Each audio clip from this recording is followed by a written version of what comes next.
जमवा रामगढ़ में एक विक्रम मीणा उनके साथ फॉरेस्ट डिपार्टमेंट के कर्मचारियों द्वारा मारपीट की जाती है, नग्न करके उनको बुरी तरह मारा जाता है। लेकिन 3 दिन होने के बाद भी अभी तक कोई फॉरेस्ट के डिपार्टमेंट के कर्मचारियों को कोई गिरफ्तारी नहीं हुई। पीड़ित परिवार के साथ जो न्याय मांग रहे थे लोग, गोलियां चलाई गई, लाठियां बरसाई गई, आंसू गैस के गोले दागे गए। कांग्रेस के जिला अध्यक्ष यहाँ से पूर्व विधायक गोपाल मीणा पे लाठीचार्ज होता है, इनकी चमड़ी को काला कर दिया जाता है। वो डोटासरा कहाँ है? डोटासरा जी प्रदेश अध्यक्ष, उनकी जिम्मेदारी बनती थी कि वो आए।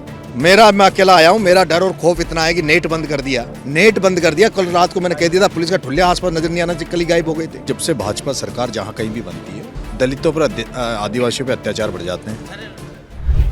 झालावाड़ हादसे में मृतक बच्चों की लड़ाई के बाद आज नरेश मीणा जमवा रामगढ़ में, विक्रम मीणा की कल मौत हो गई और उसी सिस्टम की भेंट एक युवक फिर चढ़ा, जहां सरकारी तंत्र की वजह से आत्महत्या का कदम एक युवक को उठाना पड़ा।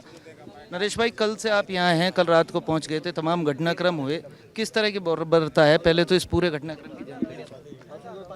मैं ये कहूँगा कि जब से भाजपा सरकार जहाँ कहीं भी बनती है, दलितों पर आदिवासियों पर अत्याचार बढ़ जाते हैं।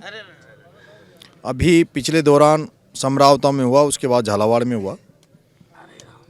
झालावाड़ में पीड़ित परिवारों को सरकार द्वारा रोजगार के नाम पर उनको 5 बकरियां और बकरा दिया कि जंगल में चराओ करो, और दूसरी तरफ जमवा रामगढ़ में एक विक्रम मीणा, उसके परिवारजन एक बकरी को लेकर जंगल में चराने जाते हैं। उनके साथ फॉरेस्ट डिपार्टमेंट के कर्मचारियों द्वारा मारपीट की जाती है, नग्न करके उनको बुरी तरह मारा जाता है। वो लड़का उसके बाद में 181 पे फ़ोन करके पुलिस को सूचना देता है कि मेरे साथ इस तरह से हरकत की गई, मुझे मारा गया और इस वजह से मैं सुसाइड कर रहा हूँ। लड़के ने सुसाइड कर लिया, लाश आपके सामने पड़ी है। 3 दिन आज उस बात को हो गए, लेकिन 3 दिन होने के बाद भी अभी तक कोई फॉरेस्ट के डिपार्टमेंट के कर्मचारियों की कोई गिरफ्तारी नहीं हुई, दोषियों पे कोई कार्रवाई नहीं हुई। जबकि जो पीड़ित परिवार के साथ जो न्याय मांग रहे थे लोग, उन पर कल शांति से जब धरने पे बैठे थे तो उनके साथ गोलियां चलाई गई, लाठियां बरसाई गई, आंसू गैस के गोले दागे गए। और उस समय दागे गए जब यहाँ का सिटिंग एमएलए भाजपा का महेंद्र पाल जब थाने में बैठा था। लोग आशा करते थे कि जिसको महेंद्र मीणा को जिसको एमएलए बनाया वो कभी संकट आने पर ढाल बनेगा, इनका बचाव करेगा। लेकिन वो थाने में बैठा और उसी दौरान लोगों पर बुरी तरह से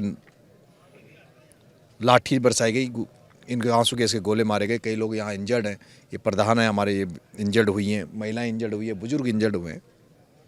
बड़े दुर्भाग्य की बात है कि राजस्थान में जो दलित और आदिवासियों पर जिस तरह के अत्याचार इस सरकार में हो रहे हैं, उनसे समय रहते हमारा तो ये कहना है कि भाई समय रहते सरकार चेते और इन अत्याचारों को रोके। विक्रम, जब सूचना ये मिल रही है कि वो थाने भी गया, जब ये घटना हुई 1100 रुपये का उसका चालान काटा गया, बकरियां चराई, नंगा करके उसके साथ मारपीट की, दोषी किसे मानते हैं इस पूरी घटना के पीछे? अभी थोड़ी देर पहले एडिशनल एसपी साहब, डिप्टी साहब, एसडीएम साहब और ये लोग हमसे वार्तालाप करने आए थे। तब मैंने 3-4 पॉइंट उनको नोटिस में दिए थे। पहला तो साहब, फॉरेस्ट डिपार्टमेंट जिन कर्मचारियों ने ये सब किया उनके साथ क्या कार्रवाई की। दूसरा, कल इन निर्दोष लोगों पर लाठीचार्ज किस अधिकारी के आदेश से इन पर लाठीचार्ज किया, गोले बरसाए गए, उसके साथ क्या किया गया। तीसरा, जब हम लोग कल धरने पे बैठे थे तो हॉस्पिटल से इस बॉडी को यहाँ लाकर किसने पटका। जब ये सेफ जोन में थी, वहाँ एसी में थी, ये बॉडी सड़ जाएगी, गल जाएगी तो इसकी जिम्मेदार कौन होगा। इस परिवार की मदद के लिए पर सरकार क्या चाहती है, क्या देना चाहती है, उन तमाम मुद्दों पर उनसे अभी काफ़ी लंबी बात हुई और वो उन्होंने कहा कि हम आधे घंटे में सारी बातें करके और आपको अवगत करा देंगे। हम उसी बात का इंतज़ार कर रहे हैं। क्या मांग रखी गई है? मांग क्या रखी गई है? क्या मांग? देखो नागर साहब, मैं तो यहाँ आया हूँ परिजनों की लड़ाई लड़ने। यहाँ के जनप्रतिनिधि हैं, पूर्व विधायक गोपाल जी मीणा बैठे हैं, यहाँ प्रधान बैठे हैं, सारे लोग यहाँ बैठे हैं, इनके साथ मैं खड़ा हूँ और इनकी मांगे ही मेरी मांगे हैं। ये अगर संतुष्ट हो जाएंगे तो मैं यहाँ से उठ के चला जाऊँगा। इनकी मुख्य मांगे ये है कि इन्होंने अभी हमारे पूर्व एमएलए साहब ने कहा है कि भाई परिजनों को 31 लाख रुपए की आर्थिक मदद की जाए। उनको सस्पेंड कर दिया गया है फॉरेस्ट डिपार्टमेंट के कर्मचारियों को, लेकिन हमें इससे संतुष्टि नहीं है। हम उनकी गिरफ्तारी चाहते हैं। वो जिन कर्मचारियों ने उनको मारा है उनकी गिरफ्तारी, जेल की सलाखों के पीछे वो जाए। तीसरा, संविदा पे नौकरी, तो इनकी कल ही वार्तालाप में ये हो गया था कि भाई उनको संविदा पे नौकरी दी जाएगी। चौथा, एक बूट डेयरी दी जाएगी। पांचवा, जो कल इन्होंने मुकदमे लगाए आमजनों पे, उन मुकदमों को वापस लिया जाए, कोई मुकदमा दर्ज नहीं होगा। कुछ पॉइंटों पे इनकी सहमति बन गई है, लेकिन ज़्यादातर लोगों की इच्छा, दो मेन इच्छा है कि एक तो उन फॉरेस्ट के कर्मचारियों को गिरफ्तार किया जाए, और दूसरा वो जो डिप्टी जो था, जिस डिप्टी ने कल अश्लील गालियां दी महिलाओं को, माता बहनों को, ये प्रधान जो है इन्होंने FIR लॉन्च करा रखी है, उस डिप्टी पर भी कार्रवाई होनी चाहिए। डिप्टी पर कार्रवाई नहीं होगी जब तक ये दाग नहीं लगेगा, जब तक आगे हम नहीं बढ़ेंगे। ये घटना भी समरावता जैसी हो गई, समरावता में भी अभी न्याय की लड़ाई लड़ रहे हैं, क्योंकि लोगों के साथ जो बर्बरता हुई उसका न्याय भी आप मांग रहे हैं। देखो, दुख इसी बात का है कि आज जिस तरह से दलित और आदिवासियों पर अत्याचार किए जा रहे हैं, 14 बच्चों का डेली का रेप का आंकड़ा राजस्थान में आ रहा है। कानून की नाम की कोई चीज़ राजस्थान में बची नहीं है। ये आमजन के साथ है, लेकिन विशेष रूप से दलित और आदिवासियों के जो 2-3 मुद्दे जो हमारे सामने आए, एक तो समरावता का मामला, एक झालावाड़ में पिपलोदी का मामला। झालावाड़ में उन लोगों ने 40 दिन तक न्याय मांगा, मैं 15 दिन तक अनशन पे बैठा रहा, तब भी न्याय नहीं दिया। समरावता में अभी भी न्याय अधूरा है, न्याय नहीं दिया गया। हमारी तरफ से जो मुकदमे दर्ज कराए उन पर कोई कार्रवाई नहीं हुई, उस SDM पे कोई कार्रवाई नहीं हुई, जबकि हमारे ऊपर पूरी कार्रवाई की गई।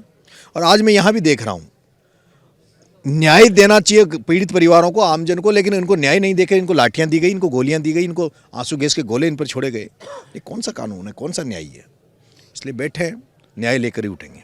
मैं जवाहर सिंह बेडम को सुन रहा था, परसों उन्होंने BJP कार्यालय में प्रेस कॉन्फ्रेंस की और कहा कि राजस्थान की जो सरकार है उसने 2 साल में क्राइम पे अंकुश पाया है और क्राइम का ग्राफ राजस्थान में घटा है।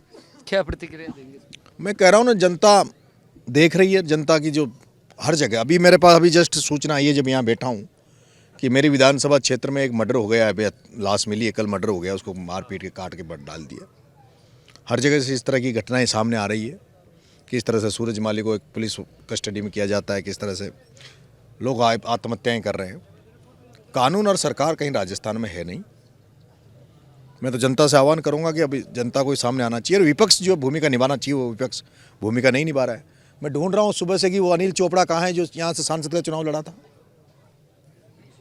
वो अनिल चोपड़ा कहाँ है जो यहाँ से 20,000 25,000 से जीत के गया था, वो कहाँ है?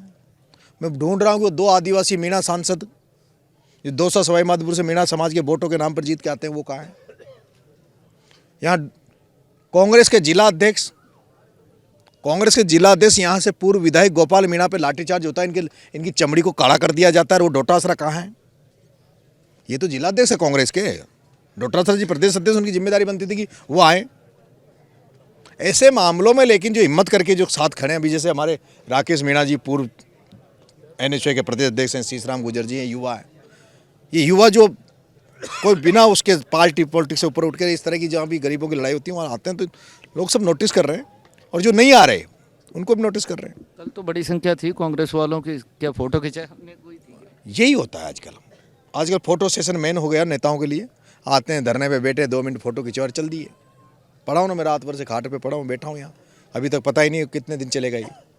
एक चीज़ और, भजनलाल जी पर लगातार आप प्रतिक्रिया कर रहे थे, कल मैंने आपको सुन रहा था, आप कह रहे थे अगर सिस्टम को नहीं सुधारा तो तख्ता पलट कर देंगे। अब ये तो मैं सुबह देख रहा था 10-20 हज़ार लोग अगर जम्मू रामगढ़ के यहाँ आ जाते तो आज ही कर देता पूरा कबाड़ा, लेकिन मेरे आशा के अनुसार नहीं आए जनता। ये जम्मू रामगढ़ के लोग मरे पड़े हैं। ये कांड उधर 12 हो जाता, टोडा भीम करौली दौसा में हो जाता, उधर हमारे उधर हो जाता, तो अब तक आग लगा देते। मैं तो जनता के दम पर लड़ाई लड़ रहा हूँ, मैं कोई अकेला थोड़ी लड़ पाऊंगा। ये ताकतवर होंगे, साथ होंगे तो मैं पूरी ताकत से लड़ूंगा। लड़ाका कमज़ोर नहीं है, इनका सेनापति कमज़ोर नहीं है। अब सेना ही कमज़ोर हो जाएगी तो मैं क्या करूँगा? मैं मर जाऊँगा। मैं भी इनके लिए कुर्बानी दे दूँगा, लेकिन मेरी कुर्बानी के बाद अगर ये जगना है तो उसके बाद जगेंगे, लेकिन मैं तो तैयार हूँ। मैं अभी रास्ते में आ रहा था, देख रहा था जगह जगह पुलिस ने रास्ते रोक रखे हैं, चेक पोस्ट बना रखे हैं, बाहरी पुलिस जाब्ता सेना। इस जम्मू रामगढ़ की जनता को सोचना चाहिए कि नरेश मीणा का इतना खौफ और इतना डर जब है, मैं अकेला आया हूँ, मेरा डर और खौफ इतना है कि नेट बंद कर दिया। कल रात को मैंने कह दिया था पुलिस का ठुल्लिया आसपास नजर नहीं आना चाहिए, कल ही गायब हो गए थे। ये तो अभी हमने परमिशन दे दी कि चलो वार्तालाप हमें चालू करते हैं, इसलिए आ गए। लेकिन अब लड़ाई तो जनता के दम पर लड़ रहा हूँ मैं। मैं हनुमान तो हूँ नहीं जो लंका को कूद कर लंका में चला जाऊँ। मेरे पास ऐसे कोई वो तो है नहीं जो मैं जड़ी बूटी लाकर इस पूरे समाज का भला वो कर दूँ अकेला लड़के। मैं तो जनता के दम पर लड़ रहा हूँ। जनता, अगर मैं कह रहा हूँ अभी बैठा हूँ और बैठा ही रहूँगा। अब मेरे अकेले के बैठे रहने से अगर न्याय मिले नहीं मिले वो तो ऊपर वाला जाने, लेकिन अगर जो उम्मीद करता हूँ जनता से इसी मामलों में लड़ाई लड़ने की, वो जनता को आगे आना चाहिए, जनता को लड़ाई लड़ना चाहिए। उन्होंने बैरिकेडिंग लगा रखी है, 4 व्हीलर को रोक देंगे, पैदल आने से रोक देंगे क्या? मैं जब 500 किलोमीटर से चलकर यहाँ आ सकता हूँ, घुस सकता हूँ। ये आमेर से, ये बाबा आमेर से आके यहाँ आ गया। आप पत्रकार महोदय, आप आ गए, आप कह रहे हो मैंने 3 टोलियों को हटवा के आया हूँ। जिसकी इच्छा शक्ति होगी, विल पावर होगा, जिसको इस विक्रम को न्याय दिलाने का मन होगा, वो तो पैदल चल चल के जंगलों से डूंगरों से आ जाएंगे। वो तो डूंगरों से आ जाएंगे। उनको ये सब बहाने हैं। अगर कोई ये कहता है कि पुलिस हमें रोक रही इसलिए नहीं जा रहे, वो सब बहाना है। जिसको आना होगा वो तो कैसे भी आ जाएगा, लेकिन वो यहाँ पे इस गांव में कुशलपुरा में पहुंच जाएगा। हमारे चैनल के माध्यम से प्रशासन को किस तरह का अल्टीमेटम देना चाहिए? प्रशासन से वार्तालाप चल रही है। मैंने 3 बजे का अल्टीमेटम दिया था कि 3 बजे सीएम हाउस जाऊंगा, लेकिन ये संख्या कम है इसलिए मैं नहीं जाऊंगा। ये संख्या कम है इसलिए नहीं जाऊंगा। अभी बैठा हूँ 2 दिन 3 दिन और लाश को लेकर बैठा रहूंगा, अगर जब तक घर वाले तैयार हैं। जिस दिन जब मुझे लग जाएगा 10-20 हज़ार आदमी हो गए, जैसे मैंने आह्वान किया था अनशन पर, लोग आ गए थे तो बकरी छोड़ने गए थे। क्योंकि अब मैं चाह रहा हूँ कि जब रोड पर निकलें तो फिर हम सवा शेर होकर निकलें, 19 नहीं रहे। कहीं ऐसा नहीं हो कि अब दोबारा टकराव की स्थिति आ जाए तो हम पीछे हट जाएं।